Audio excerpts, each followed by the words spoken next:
আসসালামু আলাইকুম। Job math মিশনের আজকের ভিডিওতে সবাইকে স্বাগতম। আজকের ভিডিওতে আমরা সংখ্যা বিষয়ক সমস্যা নিয়ে আলোচনা করব।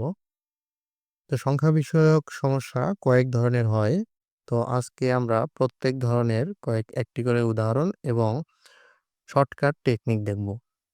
তো এই ধরনের অঙ্কগুলো সাধারণত এমসিকিউ পরীক্ষার জন্য খুবই আ পপুলার।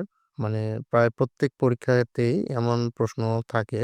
তো এই অঙ্কগুলো আমরা যদি সাধারণভাবে লিখিত নিয়মে করতে যাই, তাহলে আমাদের একটি অঙ্কের পিছনে কমপক্ষে ২ থেকে ৩ মিনিট সময় লাগবে।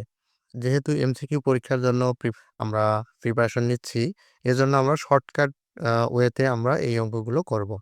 তো আজকের ভিডিওতে আমি শর্টকাট টেকনিক দেখাবো যে কিভাবে আমরা খুব সহজেই এই অঙ্কগুলো করতে পারি। চলুন তাহলে শুরু করা যাক। আমরা ১ম অঙ্কটি দেখি। ১ম অঙ্কটি হচ্ছে যে ৩ টি ক্রমিক সংখ্যার যোগফল ১২৩, ছোট সংখ্যাটি কত? তো সাধারণত এই ক্রমিক সংখ্যাগুলো যদি বিজোড় হয় তাহলে আমরা একটা নিয়ম ফলো করব। আর যদি এটা জোড় হয় তাহলে সেটা আমরা অন্য নিয়ম ফলো করব। তো বিজোড় হলে আমাদের ১ম এ বের করতে হবে এদের যে মাঝের সংখ্যাটি, সেই সংখ্যাটি বের করতে হবে। তাহলে এখানে মাঝের সংখ্যা বের করার নিয়ম আছে যে যোগফল দেয়া থাকবে তাকে যে, যে সংখ্যা যতটি সংখ্যা থাকবে সেটি দ্বারা ভাগ করতে হবে। তাহলে এখানে ৩ টি ক্রমিক সংখ্যার যোগফল ১২৩। তার মানে ১২৩ কে আমি ভাগ দেব ৩ দ্বারা। তাহলে ৩ দিয়ে যদি আমরা ভাগ দেই তাহলে আমরা যেটা পাবো সেটি হচ্ছে এদের মধ্যমান। ১২৩ কে ৩ দিয়ে ভাগ করলে ৪১। তাহলে ৪১ হচ্ছে এদের মধ্যমান। তারপরে আমরা হচ্ছে এটি একটা সংখ্যা রেখায় বসাবো। তাহলে এইটা হচ্ছে ৪১ মধ্যমান। এরপরে সামনে একটা, পিছনে একটা। এই ৩ টা সংখ্যা। তাহলে ৪১ এর পূর্বের সংখ্যা হচ্ছে ৪০, ৪১ এর পরের সংখ্যা হচ্ছে ৪২। তো আমাদের এখানে ছোট সংখ্যা চেয়েছে, ছোট সংখ্যা হচ্ছে ৪০। কিন্তু উত্তরে কোথাও ৪০ নাই। তার মানে এই প্রশ্নে উত্তর দেয়া নাই।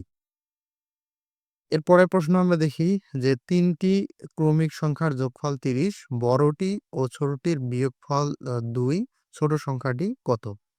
তো আমরা ৩ টি ক্রমিক সংখ্যার যোগফল এখান থেকে আমরা সংখ্যা দুটি বের করতে পারবো।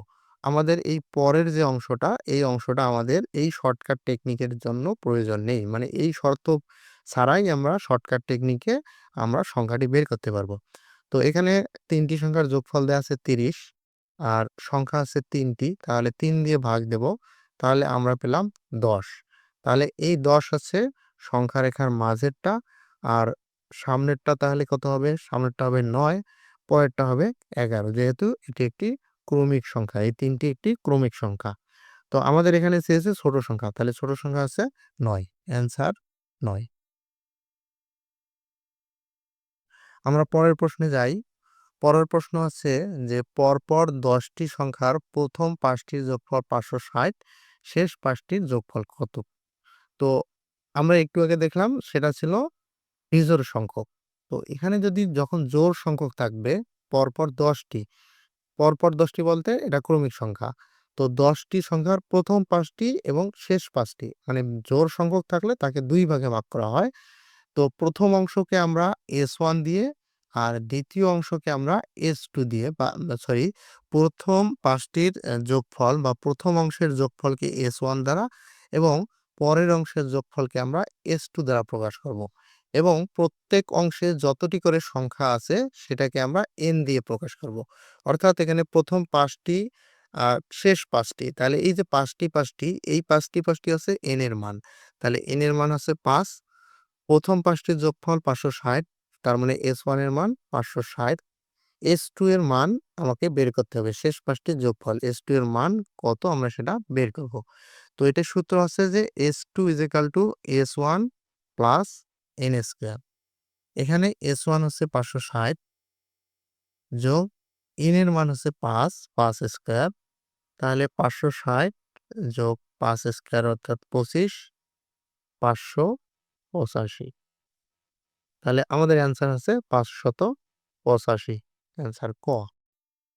এখন আমরা পরের প্রশ্নে যাব। আমাদের পরের প্রশ্ন ২ টি সংখ্যার যোগফল ১৮ তাদের অন্তর ৪ হলে সংখ্যা ২ টি হবে যথাক্রমে। তো এ ধরনের অঙ্কের ক্ষেত্রে যে দুইটি সংখ্যার যোগফল এবং তাদের অন্তর যদি দেয়া থাকে, তাহলে সংখ্যা দুটি বের করার জন্য আমরা ছোট সংখ্যা হবে তাদের যে যোগফল যোগ অন্তর ডিভাইডেড বাই 2। তার মানে হচ্ছে ছোট সংখ্যা হবে যোগফল বিয়োগ অন্তর ডিভাইডেড বাই 2। আর বড় সংখ্যা হবে যোগফল যোগ অন্তর ডিভাইডেড বাই 2। তাহলে এখানে আমাদের যোগফল কত? যোগফল 18 আর অন্তর হচ্ছে 4 ডিভাইডেড বাই 2।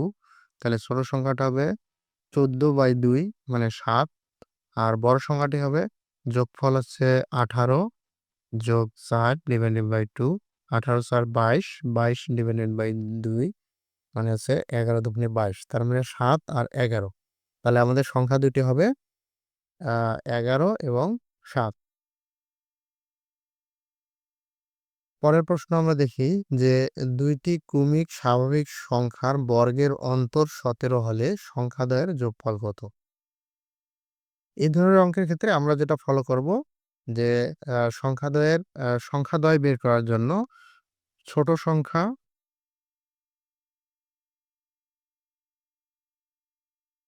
সংখ্যা হবে বর্গের অন্তর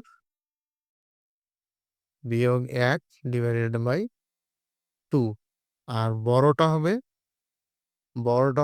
বর্গের অন্তর যোগ 1 ডিভাইডেড বাই 2। তো এখানে আগে আমরা ছোট সংখ্যাটা বের করি। বর্গের অন্তর হচ্ছে 17 বিয়োগ 1 ডিভাইডেড বাই 2 মানে হচ্ছে 17 বিয়োগ 1 16 ডিভাইডেড বাই 2 মানে 8।